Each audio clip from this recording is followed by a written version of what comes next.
আসসালামু আলাইকুম। আজকে দেখাচ্ছি পটলের খোসা ভর্তা বা ভাজি। আমরা প্রথমে পটলের খোসা এবং পটল আমরা ধুয়ে সিদ্ধ হতে দিব। এর সাথে দিয়ে দিচ্ছি পেঁয়াজ, কাঁচামরিচ এবং রসুন।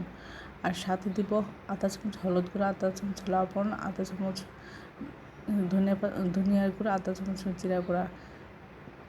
সব কিছু দিয়ে আমরা এটা সিদ্ধ করে নেব। সিদ্ধ হয়ে ঠান্ডা হয়ে গেলে আমরা এটা ব্লেন্ডার জারে দিয়ে দিব, দিয়ে ব্লেন্ড করে নেব।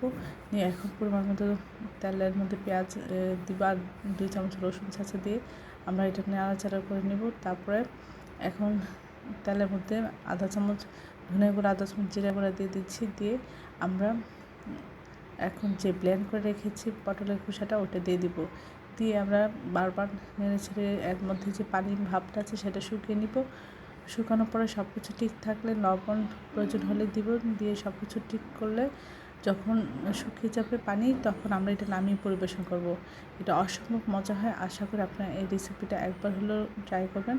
সবাই আমার চ্যানেলটি লাইক করবেন, শেয়ার দেবেন, সাবস্ক্রাইব করবেন এবং প্রিয়জনকে বেশি বেশি করে শেয়ার দেবেন। আমার চ্যানেলে সব রকম রান্নার রেসিপি রয়েছে, আশা করি দেখবেন। আর এই অসাধারণ ভিন্নধর্মী রেসিপিটা আপনারা একবার হলে ট্রাই করে দেখবেন। এটা খেতে অসাধারণ লাগে, আশা করি।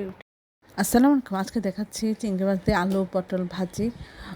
আমরা প্রথমে তেলের মধ্যে পেঁয়াজ কাঁচামরিচ দিয়ে সামান্য হলুদ লবণ এবং মরিচের গুঁড়ো দিয়ে চিংড়ি মাছগুলো মাখিয়ে রাখা সেই চিংড়ি মাছ দিয়েছি। আর আধা চামচ আদা বাটা, রসুন বাটা দিয়ে এটা একটু ভেজে নিচ্ছি।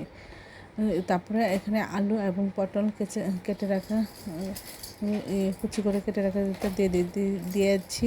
এর মধ্যে আধা চামচ হলুদ গুঁড়ো, আধা চামচ ধনিয়া গুঁড়ো, আধা চামচ জিরা গুঁড়া, আধা চামচ লবণ দিয়ে আমরা একটু নাড়াচাড়া করবো। মশলাটা সব কিছুর সাথে মাখিয়ে দেবো এবং ঢেকে এটা কিছুটা সিদ্ধ হওয়া পর্যন্ত আমরা অপেক্ষা করবো। নাড়াচাড়া করে বারবার সব কিছু ঠিক আছে কিনা দেখবো। আর এর মধ্যে নিচে লেগে যেতে পারে, এই জন্য বারবার নাড়াচাড়া করে দেবো। আর নিচে তেল প্রয়োজন হলে আমরা দিয়ে দেবো। অসম্ভব মজা হয়। আপনারা তো পটলের সিজনে সবাই পটল খান, এভাবে একবার হলেও রেসিপিটা ট্রাই করবেন, দেখুন কতটা মজা হয় এবং টেস্টি হয়। সবাই আমার চ্যানেলটি লাইক করুন, শেয়ার দেবেন, সাবস্ক্রাইব করবেন এবং প্রিয়জনকে বেশি বেশি করে শেয়ার দেবেন। আর আমার চ্যানেলে সব রকম রান্নার রেসিপি রয়েছে, আশা করি ওই রেসিপিগুলো দেখবেন এবং আমার চ্যানেলকে সাবস্ক্রাইব করে চ্যানেলের পাশেই থাকবেন। অসম্ভব মজা।